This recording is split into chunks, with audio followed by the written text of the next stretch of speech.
Bonjour.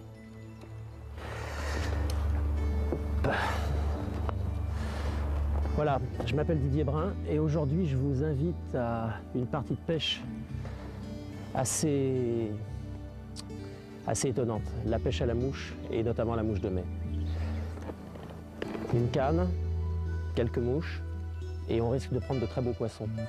Aujourd'hui le temps est a priori très beau mais on risque d'avoir quelques averses. Pour l'instant, à la surface de l'eau, il n'y a pas d'éclosion de mouches de mai. Et donc nous allons en profiter pour faire un bref aperçu de l'aspect technique de cette pêche. Et je vais vous présenter la rivière d'abord. Nous sommes ici au bord de l'Iton, qui est une rivière normande de première catégorie. Vous voyez, c'est une rivière de moyenne largeur, assez lente, assez calme, un cadre assez romantique. C'est une rivière qui est composée de 3 parties. En aval, vous avez une partie très lente, assez large, une partie très difficile à pêcher, plus spécialement adaptée à une pêche de soir. Dans le milieu, au milieu, là vous avez une petite passerelle en bois qui est ravissante, marque à peu près le milieu du parcours. Les trous sont plus marqués, les poissons sont postés de façon un petit peu plus évidente. Ensuite, nous arrivons au milieu, le fond se diminue un petit peu, les herbiers sont un petit peu plus apparents, comme vous pouvez le voir. Et on arrive en haut du parcours, dans une zone un petit peu plus évidente, je dirais, avec des radiers, avec des herbiers plus marqués, des contre-courants, des courants. Voilà. Alors, la pêche à la mouche de mai. Qu'est-ce que la mouche de mai d'abord? La mouche de mai, eh bien, c'est un insecte aux mœurs assez étonnantes. Voilà, l'éclosion vient d'avoir lieu. J'ai pu attraper 2 mouches de mai. Voici un jeune subimago. 3 cercles en formation, un corps couleur ivoire de 2 cm à peu près, 2 petites ailes derrière, 2 grandes ailes devant. Des pattes, des taches noires, un thorax assez bombé. Vous verrez dans le montage des mouches tout à l'heure que c'est important. Une petite tête. Cet insecte est magnifique, voilà. Ça, c'est une vraie friandise. Alors, je vais vous parler un petit peu du cycle de vie de cet insecte. Cet insecte vient de naître. Il a 24 heures pour se reproduire. Mâles et femelles vont s'accoupler. Les femelles vont venir pondre dans l'eau, sur l'eau plutôt. Les œufs vont descendre au fond de l'eau. Ces œufs vont devenir des larves, à peu près de la taille de cet insecte, mais sans ailes, bien sûr. Cette larve est une larve fouisseuse qui va vivre 1 an, 2 ans dans la vase, dans des petits enrochements, des choses comme ça, dans du sable. Enfin, du sable, ça dépend, je dis peut-être une bêtise. Quoi qu'il en soit, cette larve va vivre donc pendant 1 an, 2 ans, et un jour elle va se transformer en ce qu'on appelle une nymphe, c'est-à-dire qu'elle a une préfiguration de l'insecte adulte.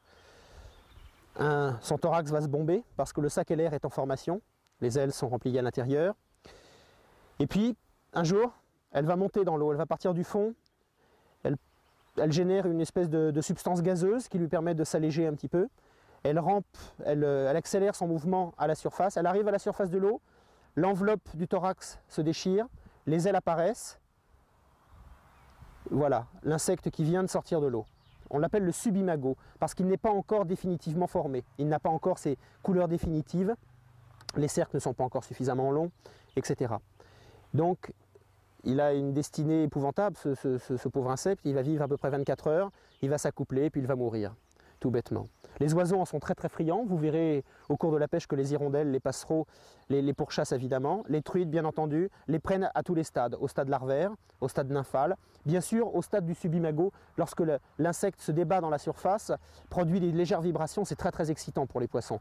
Et aussi au stade spent, comme disent les Anglais, c'est-à-dire que l'insecte est mort, il est vidé de ses œufs, ce sont les femelles généralement, qui dévalent au fil du courant, les ailes étalées, vous voyez les ailes bien étalées à plat, elle a pris à ce moment-là une couleur franchement plus blanche, avec des taches noires plus marquées, voilà, elle est morte, elle a accompli son œuvre, et les truites s'en régalent aussi. Je vais essayer de faire en sorte que vous puissiez la voir précisément, voilà, une mouche de mai superbe. Donc le matériel, bah écoutez, la pêche à la mouche c'est très simple, comme je le disais, une canne, un moulinet, qui est plus une réserve de fil qu'autre chose, un gilet, des cuissardes, et puis voilà, quelques mouches bien entendu. Alors on va parler de la canne. Depuis maintenant de nombreuses années, le bambou fendu a laissé place au carbone. Le carbone, il y a aussi le bore et d'autres matériaux que je ne connais pas. Donc je vais parler de ce que je connais, c'est-à-dire le carbone. Ici, je m'adresse plus particulièrement aux débutants, aux gens qui veulent se mettre à la pêche à la mouche. Tout d'abord, un petit préambule sur quel montant doit-on s'autoriser pour l'achat d'une canne à mouche. Je dirais que bien évidemment, plus une canne est bon marché, moins elle est bonne. C'est une équation malheureusement vérifiée. Vous pouvez très bien vous acheter une canne à 400-500 francs, vous prendrez du poisson, hein, probablement, il n'y a pas de problème. Ce n'est pas la canne qui fait le bon pêcheur, hein, ça c'est certain. Mais je dirais que, notamment pour débuter, je vous conseille vraiment d'acheter une canne de bonne qualité, sans acheter forcément une canne de grande classe, mais d'investir un minimum d'argent dans une canne qui va vous permettre de lancer, qui ne vous donnera pas de défaut. Et puis aussi une canne qui va vous permettre de ramener des poissons, parfois sur des fils très fins. Une canne qui va devenir un partenaire. Vous voyez cette canne qui est encore en excellent état, je l'ai je crois depuis 12, 13, 14 ans, je ne sais plus exactement. Elle est vraiment parfaite, elle est impeccable. C'est une canne qui vaut un certain prix, c'est certain. Mais je dirais que mon investissement est vraiment rentabilisé en rapport argent-passion, il n'y a pas de problème. C'est une canne de 10 pieds. Je vous expliquerai, on va parler de la taille des cannes plus tard. C'est une canne de 10 pieds, soit de 5. Parfaite, c'est une canne américaine. Mais les Américains ne sont pas les seuls à fabriquer des bonnes cannes. Les Français font de très très bonnes cannes, d'excellentes cannes. Alors, que faut-il faire pour acheter une canne à mouche, pour acheter sa première canne à mouche? Je crois que vous avez tout intérêt à vous rendre chez un détaillant d'articles de pêche qui sait pêcher à la mouche. Je crois que seul quelqu'un qui a déjà pêché à la mouche saura vous conseiller. Une canne, ça ne s'achète pas uniquement comme ça, en la regardant, c'est joli, le vernis est joli, les ligatures sont belles, en la secouant comme un... Ça ne sert à rien. Vous pouvez secouer n'importe quelle canne, à moins d'être vraiment un professionnel de la fabrication des cannes, vous ne vous rendrez absolument pas compte de ce qu'elle donne. Notamment, dans le magasin, vous n'avez pas le moulinet dessus, ni la soie dessus. Si vous avez l'occasion d'essayer des soies ou de voir des démonstrations, n'hésitez pas, demandez conseil à des amis, mais tenez compte de votre morphologie, de votre caractère. Moi, je suis par exemple quelqu'un d'assez grand, d'assez nerveux, j'ai besoin d'une canne a priori assez grande, assez nerveuse. La longueur de la canne pour pêcher à la mouche de mai, 10 pieds c'est très grand, 10 pieds ça fait un peu plus de 3 mètres.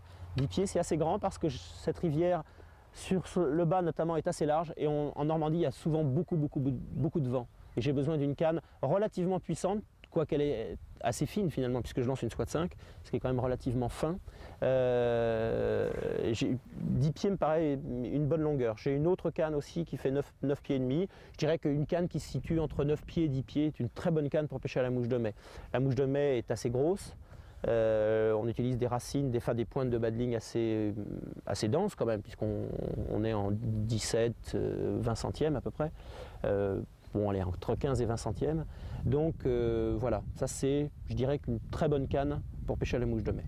Le moulinet, moi j'ai un seul amour pour les moulinets, c'est les moulinets manuels démultipliés. Démultipliés, manuels, d'abord parce que c'est une manivelle, tout bêtement. C'est pas un moulinet automatique, que je trouve un très bon outil pour d'autres pêches, mais en l'occurrence pour celle-ci, je préfère vraiment le moulinet manuel. Démultiplié parce que ça me permet de ramener la soie plus rapidement. Je vous conseille le manuel démultiplié au manuel simple parce que c'est plus sympa de ramener sa soie en 2 secondes plutôt qu'en 15 secondes. Voilà, très simple. En ce qui me concerne, je suis droitier, pourtant je le monte comme un gaucher, c'est-à-dire que je mets la manivelle en moulinant de la main gauche. Ordinairement, vous verrez que la plupart des pêcheurs à la mouche montent leur moulinet à l'inverse. C'est-à-dire qu'ils lancent de la main droite, ils changent de main quand ils prennent la canne, ils ramènent et moulinent de la main droite. J'ai jamais compris pourquoi. Il paraît-il parce qu'on s'accroche la soie, moi ça m'est jamais arrivé. Donc je vous conseille, main droite sur la canne, moulinet main gauche. Vous verrez que lorsqu'on pêchera dans des endroits assez branchus, où il faudra ramener la soie souvent en combattant le poisson, ça ne sera pas plus mal. La soie, soit naturelle ou soit artificielle, soit synthétique, pardon. En l'occurrence, si vous débutez, une soie synthétique est parfaite. Soie flottante. Je pense qu'une soie de 5 sera très bien, probablement une soie de 6 peut-être si vous débutez. Je vous conseille d'acheter des soies d'été, c'est-à-dire que ce sont des soies à double fuseau, c'est-à-dire que votre soie part en queue de rat, elle est fine, elle a un centre plus épais, elle redevient fine. Vous usez une pointe, hop, vous retournez, vous avez une autre pointe. Certains marchands ou pêcheurs vous conseilleront des soies fuseaux décalés, fins, assez rapidement épais, et puis fin. Voilà, ce qui est avec le poids de la soie plus en avant. Ça vous permet de lancer plus vite. Malheureusement, moi je suis quelqu'un qui aime pêcher avec précision, mais aussi avec douceur. Et je considère que ce genre de soie m'empêche de réaliser mes objectifs à ce niveau-là. Voilà. Le baddling. Alors le baddling, on a deux options. Voilà, je sors un peu de soie. Et voilà. Vous avez les baddlings du commerce, monobrun, qui partent en queue de rat aussi, partent par exemple de 40 centièmes et qui aboutissent à, admettons, 16 centièmes. Ces baddlings sont excellents. Je ne suis sponsorisé par personne, donc moi j'ai acheté ça parce que j'aime bien le fil platil. Malheureusement, j'en achète toujours, j'en ai toujours un ou deux parce que dans le noir, dans le coup du soir, ça me permet de réagir assez rapidement si jamais je casse. Mais je trouve que je ne suis pas vraiment satisfait parce que, bien sûr, ces baddlings sont sans nœud. Malheureusement, quand on est débutant, on casse régulièrement son baddling, même après d'ailleurs, vous le verrez certainement aujourd'hui. Et si vous n'avez pas vraiment l'œil, si vous n'avez pas vraiment l'habitude, vous ne saurez pas exactement où vous avez cassé, à quel niveau de diamètre. Il faudra vous raccorder une autre section de fil. Ou alors vous devrez changer complètement vos baddlings, c'est quand même assez onéreux. Donc moi finalement, j'ai ça, puis il vous faudra aussi des baddlings en bobine, du fil en bobine. Donc je préfère avoir des bobines de fil, et puis je monte mes baddlings moi-même. Alors, pour pêcher au bout d'une soie de 5, j'ai fait les choses bien. J'ai amené un petit papier pour vous montrer. Le baddling en soi est quelque chose qui fait couler beaucoup d'encre. Moi j'ai toujours le même baddling, que je pêche à la mouche, de mai ou à autre chose, j'ai toujours la même chose. Parce que je pêche souvent dans des conditions assez difficiles, avec pas mal de vent, il peut pleuvoir. Bon, enfin bref, voilà. Alors je vais vous montrer. Parce que j'ai fait ça parce que le fil se voit peut-être pas très bien à l'image. J'ai 1 mètre de 40 centièmes au bout de ma soie de 5, 50 cm de 35 centièmes, 30 cm de 30 centièmes, 30 cm de 25 centièmes, 30 cm de 20 centièmes, et soit, tout dépend des conditions de la lumière, 1 mètre de 17 centièmes ou 40 cm de 17 centièmes et 60 cm de 15 centièmes. Bon, maintenant nous allons aborder le chapitre qui a fait couler le plus d'encre dans les journaux de pêche. Je vais parler du choix de la mouche. Voilà, nous avons vu tout à l'heure les différents stades de la vie de l'insecte, et il me semble qu'il est fondamental de connaître les stades de la vie de l'insecte pour comprendre les comportements du poisson et savoir quelle mouche choisir. Toutes les théories sont valables. Vous ferez votre propre expérience. J'ai fait la mienne et je crois qu'aucun pêcheur n'est vraiment d'accord avec les autres. Quoi qu'il en soit, nous avons vu que la larve de mouche de mai vivait au fond de l'eau. Ça peut être représenté par cette mouche que j'ai montée avec un sac pas LR justement, un thorax fait en fibre de pan, un corps mélange de phoque et de laine d'agneau, 3 cercles. Ça doit être monté sur un hameçon de 12 si je ne dis pas d'ânerie. Cette larve évolue, grandit, elle devient adulte. Elle s'élève pour aller vers la surface, devenir un insecte. Les pattes s'allongent, le thorax se bombe un petit peu, le corps toujours représente à peu près pareil. 3 cercles qui sont masqués par la pince. Voilà, cette mouche va pêcher dans le film de l'eau. On peut passer au stade immédiatement suivant. La mouche commence à développer des ailes, un espèce de fouillis, elle bouge beaucoup, c'est un espèce de brouhaha au ras de la surface. Ça, c'est une mouche qui s'appelle la lévrière par exemple, excellente mouche. Voilà. L'insecte arrive en surface, il commence à développer ses ailes. C'est le subimago. Il passe du stade de la nymphe au subimago. Ça, c'est une mouche que j'aime beaucoup utiliser, c'est une mouche que j'ai montée moi-même, que j'ai vraiment adaptée. Vous voyez, c'est un montage en palmaire avec un hacle que j'ai teint, un hacle gris passé dans l'acide picrique, un hacle dun légèrement plus clair passé aussi dans l'acide picrique. Oh là. J'aime beaucoup cette mouche, pourquoi? Elle est simple, elle flotte très bien, et surtout elle a des léons à hacles. Ici il y a beaucoup de vent, Et ce vent permet de donner à la mouche une certaine vie. Et je crois que c'est très très important quand on pêche. Donner de la vie à la mouche. On imagine bien que les truites ne prennent pas ça exactement pour copie conforme d'un insecte. Eh bien si, justement. Mais je crois que c'est le mouvement qui leur donne cette illusion. Nous y reviendrons en cours de pêche. Voilà. Ensuite, l'insecte s'est développé. On peut avoir quelque chose de similaire à ça. Il y a plein de modèles différents. Puis l'insecte est mort. Il défile à la surface de l'eau. Les ailes couchées à plat, un corps ivoire plus marqué, de longs cercles. Voilà. Ce choix de mouche n'est absolument pas limitatif, bien entendu. La plupart des mouches que j'utilise sont des mouches que je monte moi-même parce que j'aime bien réfléchir à ma pêche. Mais j'utilise aussi beaucoup de mouches du commerce. J'utilise notamment... Je vais changer de boîte. Pardon. J'utilise notamment des mouches, beaucoup de mouches de la maison Devaux. J'adore ces mouches. Par exemple celle-ci. Je ne connais plus sa référence, c'est une 600 ou 900 quelque chose. Des cercles bleutés, un corps cerclé, corps ivoire, deux hacles, un vert, un légèrement bleuté. J'espère que vous le voyez. Oui, juste un petit mot pour les mouches. Vos mouches, telles que je vais vous les montrer, sont souvent déformées, collées. Vous voyez cette mouche, elle est devenue monstrueuse. Elle a pris un poisson la semaine dernière, ou je ne sais plus, un ou deux. Elle est quasiment difforme. Je veux lui redonner l'éclat du neuf. C'est quelque chose que je ne peux pas vraiment faire ici. Chez vous, dans une passoire à riz ou au-dessus d'une bouilloire, vous faites bouillir de la vapeur, vous faites bouillir de l'eau, pardon, qui produit de la vapeur d'eau, bien entendu. Vous appliquez ces mouches au-dessus de la vapeur, pas trop près pour pas non plus les cuire, hein, et instantanément, les mouches vont retrouver leur forme d'origine, leur éclat. Voilà, la petite peau accrochée au gilet, c'est évidemment très pratique. Moi j'ai trouvé ce système, ça me permet, lorsque je range mon gilet dans mon sac à dos, que les mouches ne s'en aillent pas et s'échappent et perdent des mouches. Voilà, c'est de l'avis de chacun. Lancer à la mouche, c'est simple et c'est compliqué.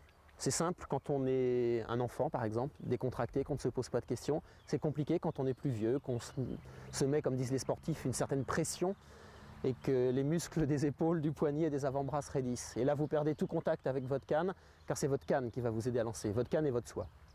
C'est pas vous. Vous n'êtes, je dirais, qu'un commandant de bord. Le moteur, c'est la soie et la canne. C'est pour ça que tout à l'heure, je vous préconisais de faire l'emplette d'une canne de bonne qualité, car c'est cette canne qui va vous permettre de bien lancer. Voilà.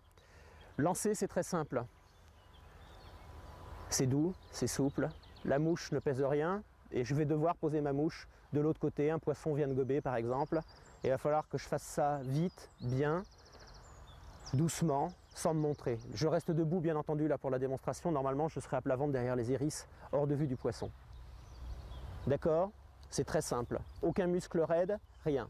Il n'empêche que le lancer met en activité beaucoup de muscles. Les muscles des 5 doigts de la main, je dis bien les 5 doigts de la main, l'avant-bras qui doit être relativement détendu, l'épaule, le coude, et puis surtout, quelque chose que je considère d'essentiel et dont on parle rarement dans les manuels, la main gauche. C'est la main gauche qui va donner de la vitesse à votre soie lors de votre lancer arrière. Or, il y a quelque chose de fondamental dans le lancer de la mouche. Votre lancer arrière conditionne complètement votre lancer avant. Si vous avez un mauvais lancer arrière, votre lancer avant sera déplorable. J'ai essayé de faire un mauvais lancer arrière, hop, voilà, mon lancer avant est catastrophique. Je ne vais pas vous faire une démonstration de tous les lancers. Ce que je veux juste, c'est vous dire, prenez des cours, ça c'est fondamental. N'essayez pas d'apprendre tout seul, ou alors vous allez brûler des étapes, vous allez vous énerver, vous ne comprendrez pas pourquoi. Je crois qu'un observateur va vous aider à vous guider, à savoir que votre main gauche ne tire pas assez sur votre soie, que votre arrêt à midi ou à 1h n'est pas assez satisfaisant, que vous visez trop bas sur l'eau, etc., etc. Prenez des cours, c'est essentiel. Hein, c'est vraiment la base. C'est pas avec un livre, c'est pas tout seul qu'on arrive à faire ce genre de choses. On a besoin d'un observateur. Vous commencez à lancer déjà et puis vous avez des problèmes. La première chose à faire, décrispez-vous. Reprenez de la soie, ne cherchez pas à aller loin. Pêchez loin, c'est pas le but du jeu. Le but du jeu, c'est de poser précisément votre mouche là où vous le voulez, c'est peut-être très près, là où vous le voulez, le plus délicatement possible et surtout de retrouver des sensations. La main droite qui serre la poignée de la canne va passer son temps à serrer sur la poignée de la canne et à se détendre. Et surtout, elle joue un rôle de perception. C'est elle qui sent le bout de la canne. Je ne regarde pas jamais m'asseoir en arrière, je ne regarde pas le haut de ma canne, sauf pour vérifier qu'il n'y a pas d'arbre derrière moi. Et c'est mes doigts qui vont sentir. Et ça, vous devez retrouver impérativement ça. Si jamais vous êtes en difficulté sur des lancers, en cours de pêche, vous vous êtes énervé, calmement, vous faites des petits allers-retours comme ça, en essayant de retrouver toute la qualité de la canne, son ressort, comment joue la soie. Et puis au fur et à mesure, vous allez commencer à pouvoir allonger. Redonnez de la vitesse à votre soie, voilà. Et puis n'hésitez pas, calmement. Voilà. Vous allez retrouver un lancer relativement rectiligne, doux. Voilà. C'est tout bête, hein. Ce qu'il faut savoir, c'est donner de la vitesse à la soie pour qu'elle agisse sur la canne qui permet de travailler. Voilà. On va s'arrêter là pour le lancer et je crois qu'on va commencer à pêcher. Et en pêchant, je serai mieux à même de vous expliquer certaines choses.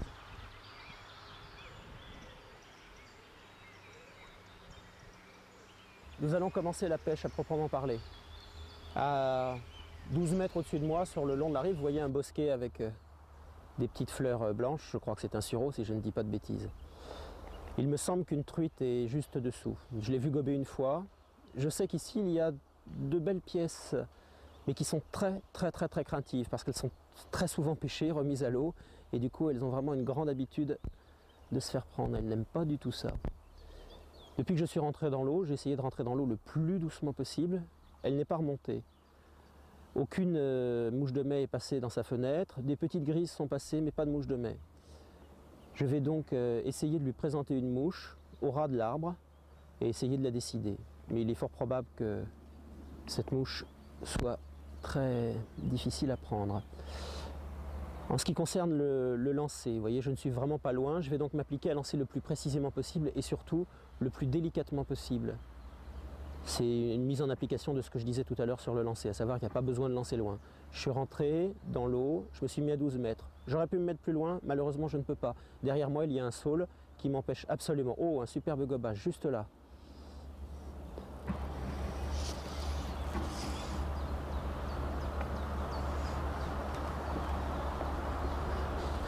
Je suis dans l'eau et pourtant les poissons viennent gober très près de moi.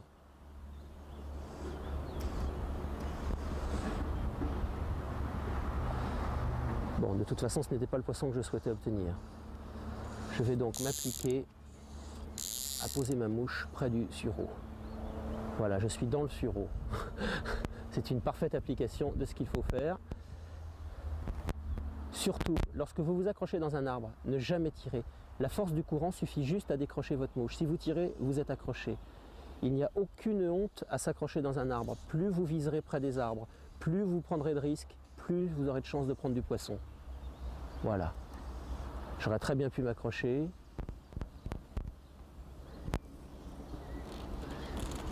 Celui qui ne perd jamais de mouche, c'est celui qui ne prend jamais de poisson.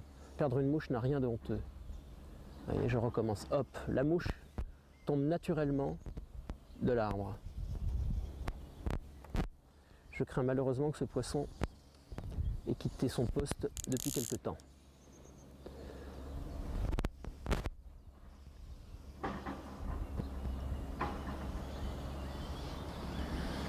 Là où le poisson se situe, il y a à peu près 10-20 cm d'eau. Le poisson est hyper craintif.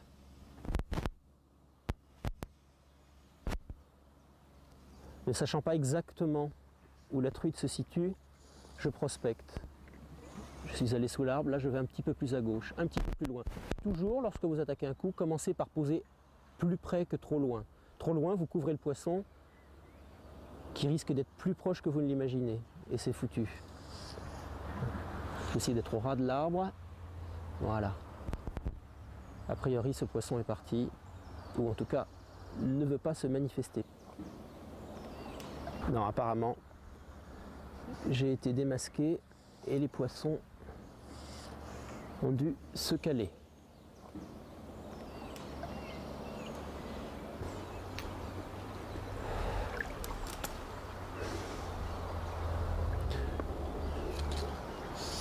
J'ai un petit peu pêché à l'instinct et j'ai pas prévenu.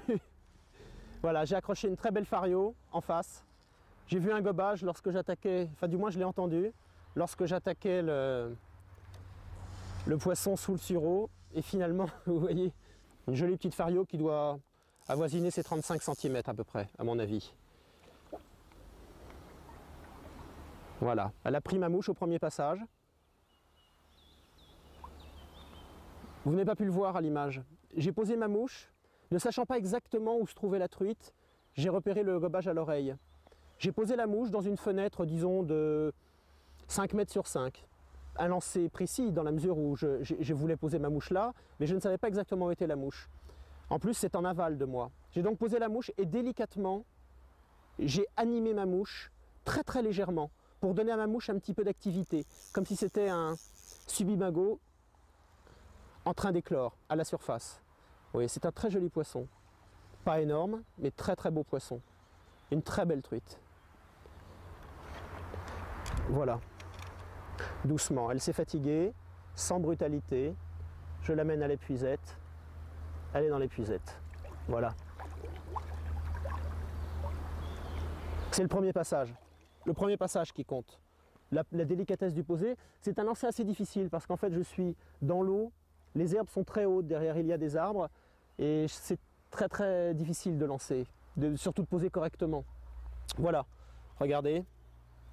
Je vais poser ma canne et vous présenter cette première truite de la journée qui est vraiment un poisson absolument superbe. Oh, pardon. Je ne voudrais pas trop la maltraiter parce qu'elle va le retourner à l'eau. Vous voyez? Très peu de points rouges, des points noirs. Oh là ma chérie, oh là, oh là. Attends. Alors je crois qu'on va s'installer sur l'herbe pour profiter de ce spectacle. Oh là. Et surtout pour ne pas abîmer le poisson. Pourquoi l'épuisette? Parce que l'épuisette me permet souvent de prendre un poisson alors que j'ai les mains encore sèches.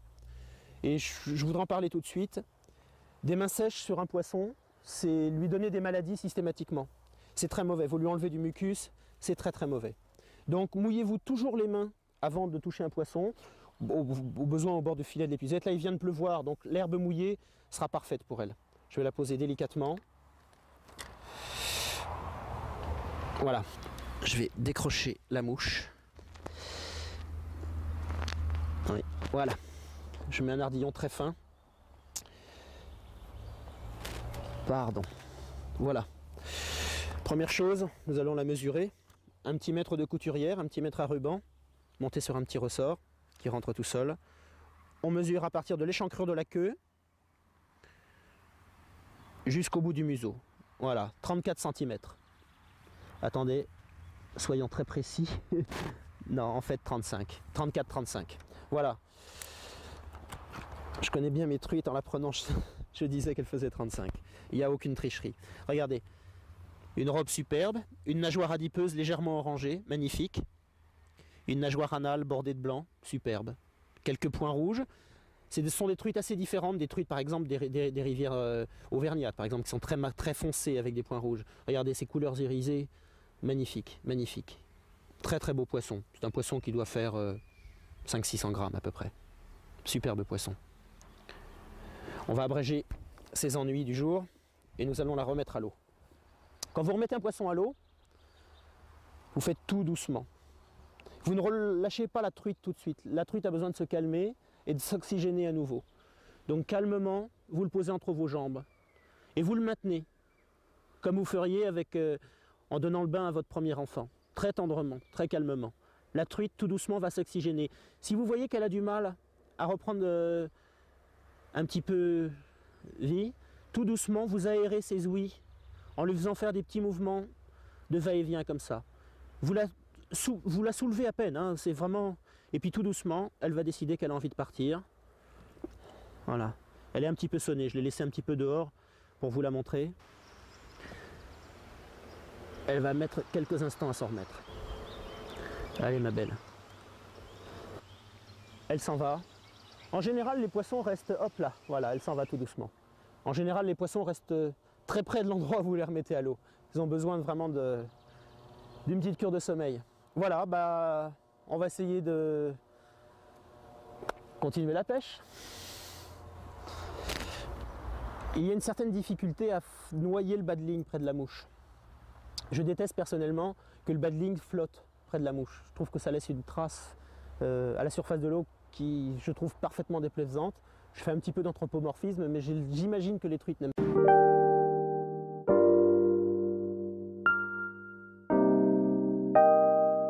pas ça. Pour ça, on a inventé 2 produits.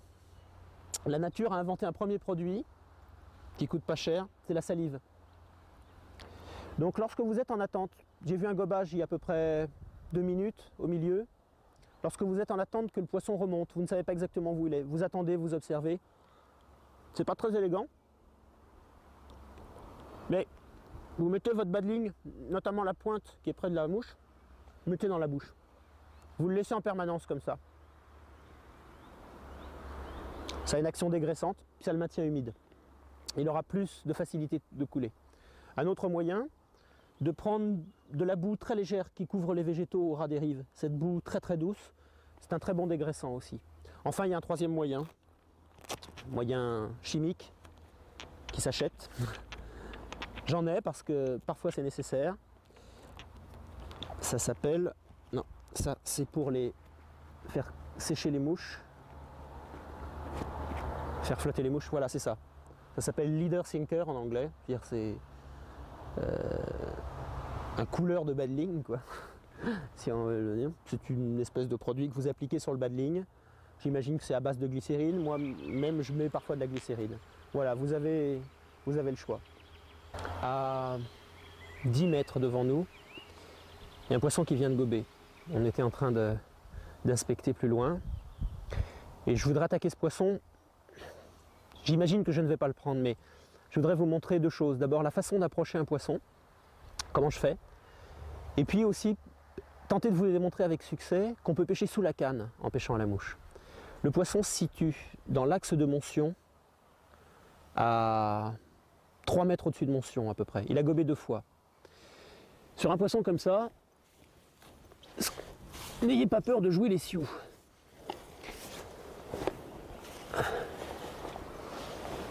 Vous avancez tout doucement. Vous comprenez l'utilité d'un gilet qui ferme bien, de ferraille qui ne dépasse pas. Voilà. Quand vous arrivez dans la zone où vous allez rester, surtout, vous attendez. Vous laissez reposer, on ne sait jamais. Le poisson peut être en alerte. Vous sortez suffisamment de soie à la main, comme ça. En fait, sur ce poisson-là, sur ce poisson-là, je vais faire qu'un seul lancer quasiment. Parce que très vite, je vais me prendre dans les herbes du bord et je vais m'accrocher et ça sera fini. Ce que j'espère, c'est au premier passage pouvoir déclencher son attaque. Ça marche ou ça marche pas, c'est un coup de poker. Vous pouvez perdre une mouche, en l'occurrence là on ne la perdra pas, il suffira que je descende dans l'eau pour la décrocher. Évitez de balancer votre canne au-dessus de l'eau. Vous allez faire une espèce de lancer, je dirais vraiment peu académique, mais qui peut-être va vous apporter un poisson. Je situe le poisson à peu près à 3-4 mètres de moi. Méfiez-vous, les ronces, c'est assez périlleux. Voilà. Je crois que j'ai un petit peu trop de soie de sortie. Et voilà, on va y aller. Je ne sais pas vraiment où est le poisson, mais je tente ma chance.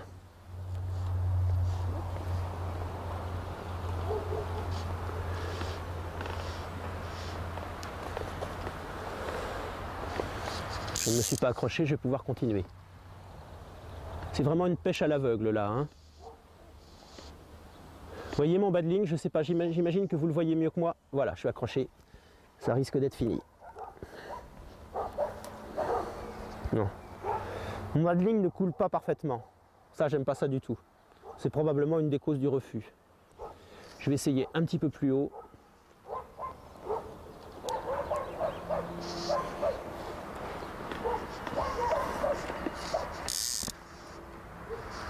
Ah, le poisson est un peu plus haut.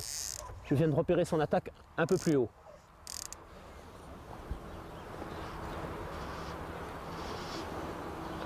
Oh là, il a refusé. Vous l'avez vu?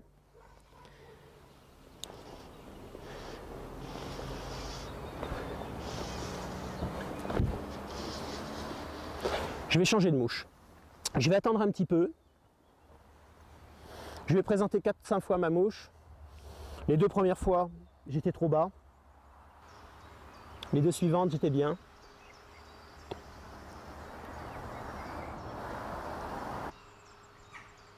Je viens de changer de mouche.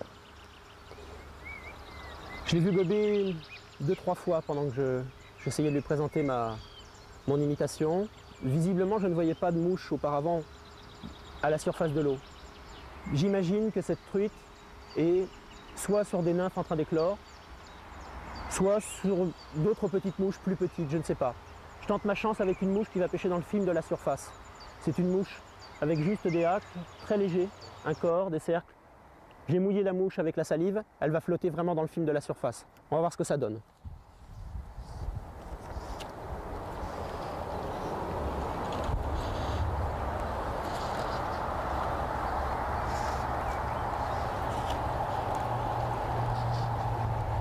Une truite vient de gober une quinzaine de mètres en face de moi. Ici réside une difficulté. Le courant qui est près de moi est plus rapide que le courant qui est au fond. Donc inévitablement, ma soie va tirer mon bas de ligne et ma mouche assez rapidement. C'est ce qui va favoriser ce qu'on appelle le dragage. Le dragage, je vous prie de m'excuser, le dragage, c'est vraiment quelque chose qu'il faut savoir éviter. Oh, un beau gobage là-bas. Pour ça, il ne faut jamais poser la soie raide. C'est-à-dire votre posée rectiligne, si votre soie est parfaitement droite, c'est pas bien. C'est bien pour le lancer, c'est pas bien pour la pêche. Il va falloir que vous reteniez une fois, que vous visiez un petit peu au-dessus de l'eau, avec une certaine puissance. La soie n'étant pas encore sur l'eau, au-dessus de l'eau va prendre un peu d'élan et va revenir en arrière, formant des zigzags qui laisseront le temps à la mouche de passer dans la fenêtre de la truite avant de draguer. Maintenant, on va voir ce qui va se passer.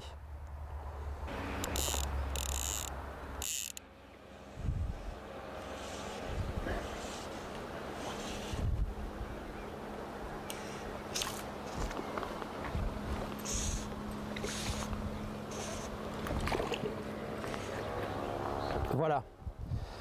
J'ai pas parlé parce que j'avais le cœur qui battait, je voulais absolument prendre ce poisson. Très difficile, je l'ai essayé de la berge d'en face, impossible avec le dragage. J'ai mis à peu près un quart d'heure à faire le tour, qu'on peut faire en 2 minutes, mais j'ai mis à peu près un quart d'heure à faire le tour. Tout doucement.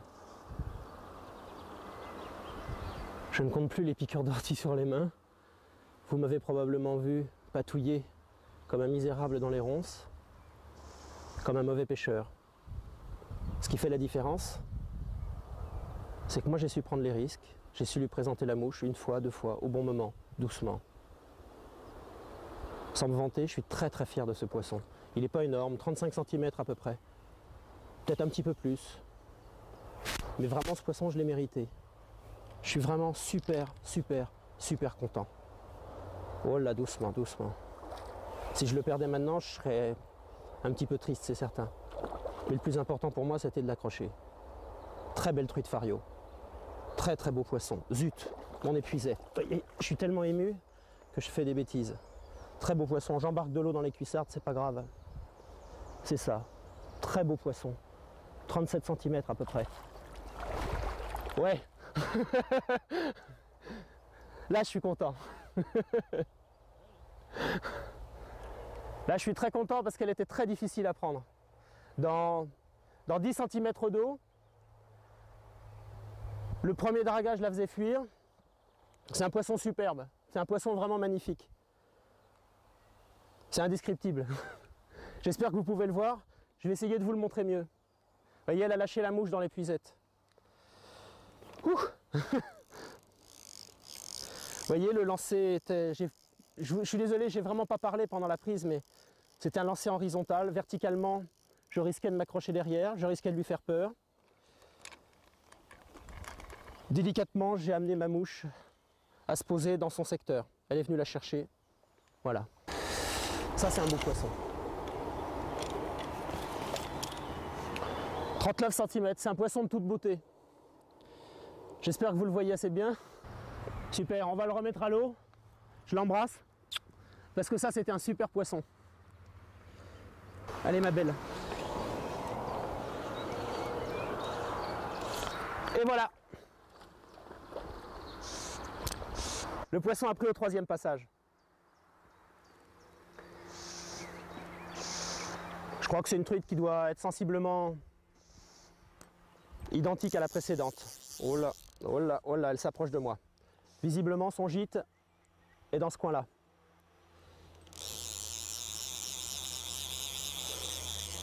Vous voyez l'intérêt du moulinet. Hop là. Voilà, très belle fario. Très très belle fario. Oh là, j'aime pas trop ça. Quand un poisson saute comme ça, c'est beau pour le spectacle, c'est pas très bon. En général, il peut arriver à se décrocher, à retomber sur le fil, à casser le fil. C'est une truite qui a besoin d'être maniée avec douceur. Je vais essayer de lui sortir la tête de l'eau et je crois que je vais abréger le combat le plus possible. Voilà. Méfiez-vous toujours d'une truite qui commence à vous voir. Elle a peur. Elle peut avoir des réactions soudaines qui peuvent être dramatiques, le mot serait fort, mais du moins... Oh, elle est très mal piquée. Elle est piquée sur le bord. Si je la perds, je ne suis pas étonné. Très doucement. Je vais l'amener très très doucement. Très très doucement au-dessus de moi. Bon, c'est une truite qui doit faire 37 cm à peu près. Et tout doucement, je vais la laisser redescendre dans l'épuisette. C'est fait. Voilà.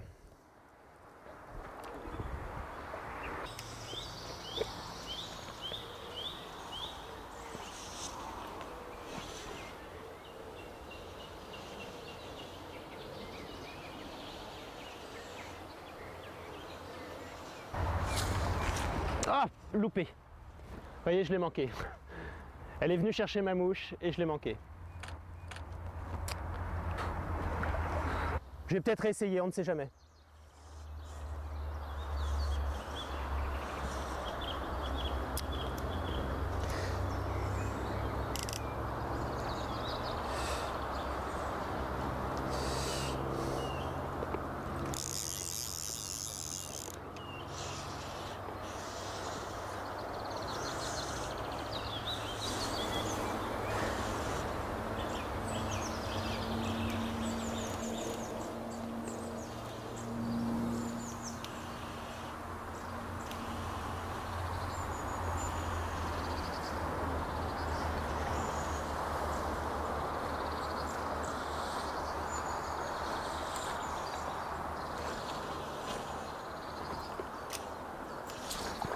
Et voilà. Vous avez vu, il a fallu plusieurs lancers pour la déclencher. C'est pas du tout une grosse truite.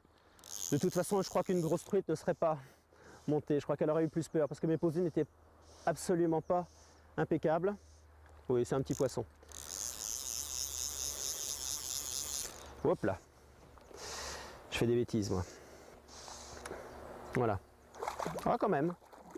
Un petit poisson qui doit faire 32 cm. Bon, même pas. Allez, disons 30 cm. Voilà. Bah, c'est quand même notre 5e poisson. Ou 5e ou 4e, je ne sais plus. Voilà. Très beau poisson. Rond. Très beau petit poisson. Je ne vais pas la mesurer, je la remets à l'eau tout de suite. Elle est jeune. Allez ma puce. Je viens de repérer un poisson dans le coin. Il monte d'une façon très sporadique. J'ai l'impression, je peux me tromper, mais que c'est une arc-en-ciel, une truite arc-en-ciel, car elle a l'air de naviguer pas mal en hauteur. Elle est tantôt à 10 mètres de moi, tantôt à 15 mètres. C'est pas vraiment un comportement d'une truite fario. Ça a l'air d'être un assez joli poisson dans la mesure où les gobages sont relativement discrets. On va tenter notre chance.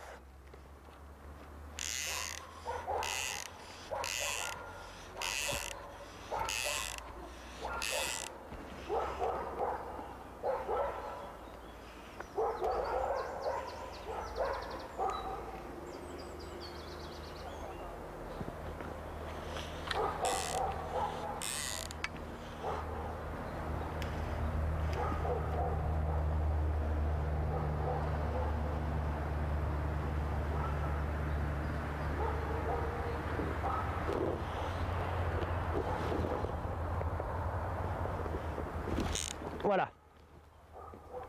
Très beau poisson. Très joli poisson. Vous voyez?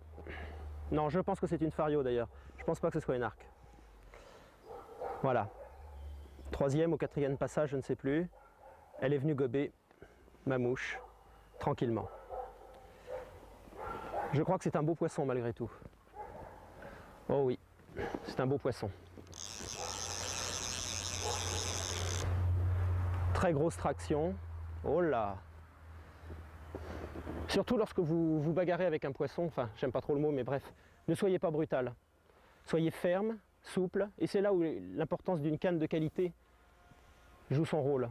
Ah, très très belle fario. Très beau poisson. Sans brutalité. Vous êtes ferme, vous êtes prêt à relâcher du fil en permanence. Le poisson va se fatiguer tout seul. Là c'est la phase critique. Le poisson se rapproche de moi. Il risque de venir dans mes chaussures. C'est exactement ce qui se passe. Je déteste ça. Voilà. Je lève bien haut la canne. Importance d'une canne de grande taille. Il cherche à rejoindre probablement son abri qui est dans les herbiers là-bas. C'est un beau poisson. Très beau poisson.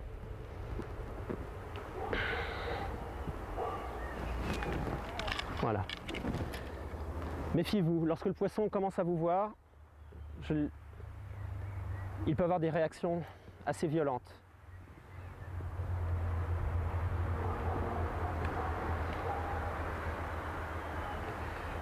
Surtout ne bougez pas trop. Ne remuez pas dans tous les sens. Le poisson est stressé. Voilà. Doucement. Doucement. Ne précipitez pas les choses. Très beau poisson. Truite fario, un mâle. Très certainement, vu la forme de son bec, très très beau poisson. Voilà.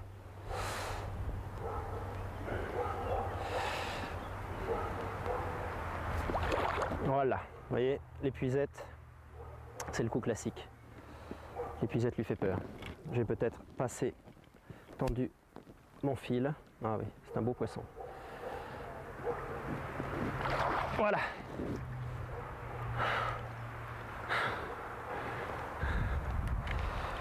On va voir ça de plus près. Très très beau poisson. Vous voyez? Hop là. Vous voyez, comme les saumons. Le bec qui remonte légèrement. Je crois ne pas dire de bêtises en disant que c'est une truite fario mâle. Nous allons la sortir de l'épuisette. Regardez-moi ça, comme c'est beau. Superbe, n'est-ce pas? Nous allons la mesurer. Du bout du museau à la queue, voilà. C'est une truite de 45 cm. Hop là. Bon, on va remettre ce superbe poisson à l'eau. Voilà, tout doucement. Hop là. Il va reprendre ses esprits. Voilà. Tout doucement. Gardez-la encore un petit peu.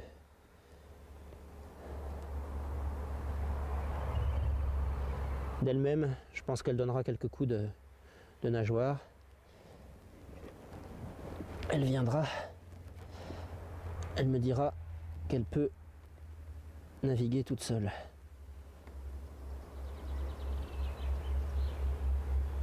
Voilà, elle commence tout doucement à reprendre ses esprits.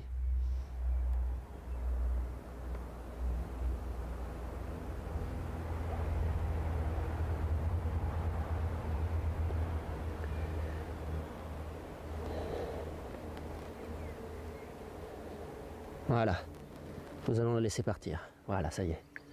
Quel beau poisson. Adieu ma belle. Ou mon beau plutôt. Alors, séquence gag, ce qui va faire bien rire mes enfants si jamais ils voient ça. Voilà ce qui vient de m'arriver. Enfin, ce qui vient de m'arriver, ça fait 1 heure. J'étais dans l'eau, j'ai commencé à me mouiller sur la prise d'un poisson. Puis quelques instants après, j'ai glissé sur des pierres. J'ai passé 3/4 d'heure dans l'eau glacée, là j'étais frigorifié. À ce sujet, je voudrais vous recommander lorsque vous allez pêcher loin de chez vous, et notamment s'il vous arrive de pêcher dans l'eau, emportez toujours un vieux pantalon, une paire de bottes en double, c'est pas plus mal, paire de chaussettes, dans un vieux sac, dans le fond de la voiture, c'est pas plus mal, ça peut vraiment être utile. Là on est au mois de juin, il fait pas très chaud, mais pas très froid non plus bien sûr. Le soir est tombé, on va d'ailleurs entamer probablement le coup du soir. Et il est vraiment regrettable d'entamer un coup du soir avec... vous voyez ce que je veux dire. Donc c'est une bonne leçon qui ne vous coûte pas cher. Voilà. Hop. Donc le coup du soir, il est 20h28. Certaines truites commencent à gober sous le pont. L'éclosion n'a vraiment pas été fantastique là pendant la journée. On a pour l'instant pris 5 poissons, 5 beaux poissons. La pêche est correcte, disons. C'est pas extraordinaire, mais c'est pas mal. Je suis assez content parce que l'éclosion est vraiment infime.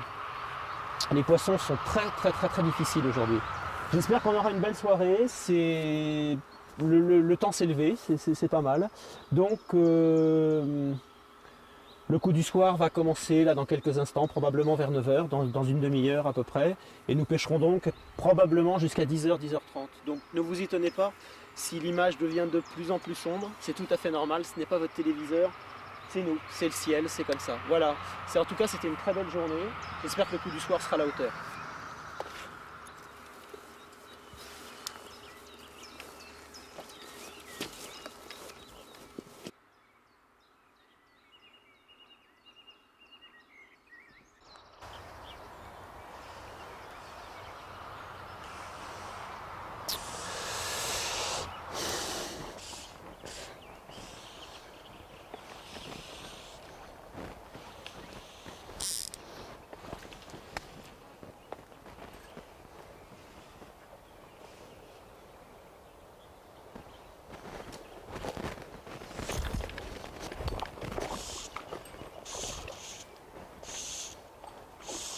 Une petite arc.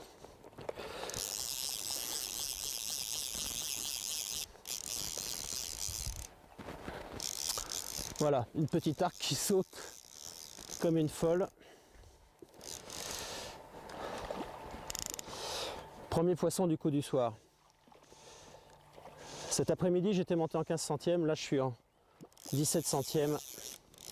Je ne finasse pas, j'ai pas vraiment le temps. Voilà, hop.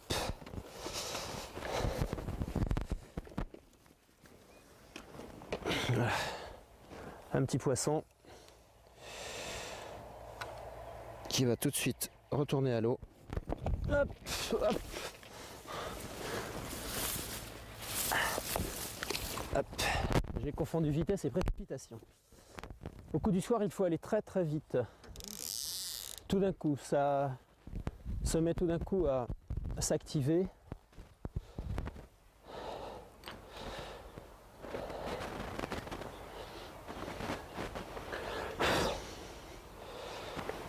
Ah, elle est belle ma mouche pourtant.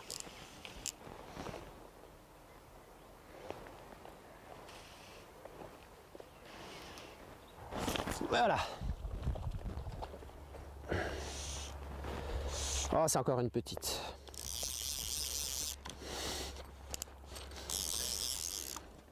Une petite arc.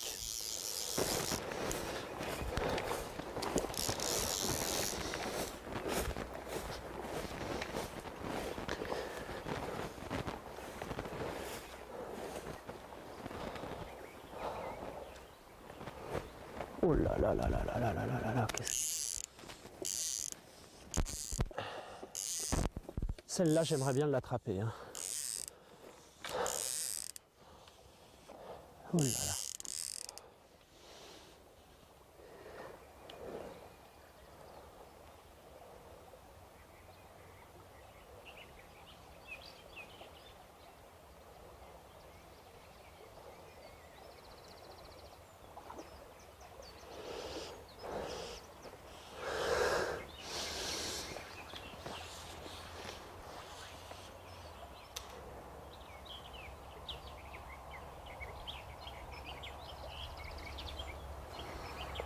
J'essaye de mettre une mouche plus transparente peut-être,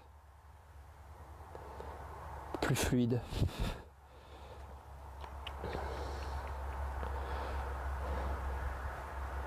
On va voir ce que ça donne.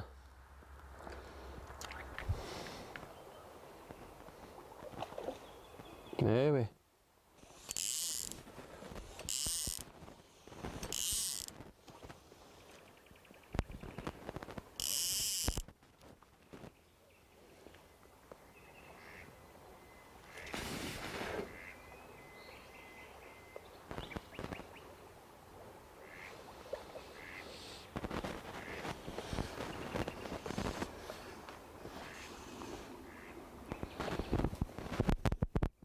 Voilà.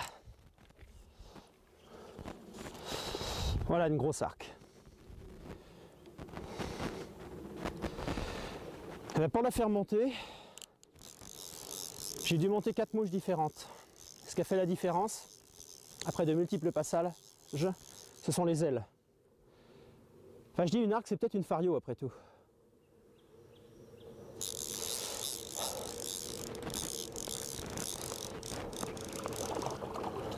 Ah oui, c'est une belle Fario.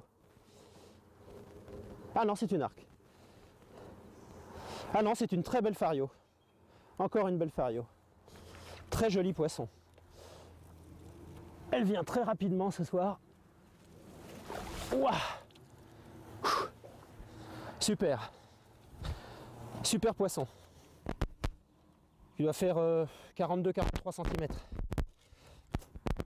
Je me dépêche parce que j'aimerais bien avoir le temps de reprendre encore un poisson. Oui, ma puce, viens ici. Oui.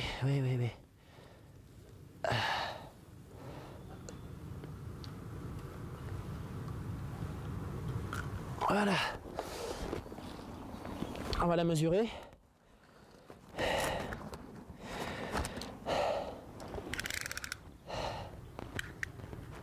« 42 cm. Hop là. Très beau poisson. 42 cm, c'est un poisson qui doit faire à peu près 1,2 kg, 1,3 kg. Regardez comme elle est jolie. Elle est belle. Allez, je la remets à l'eau.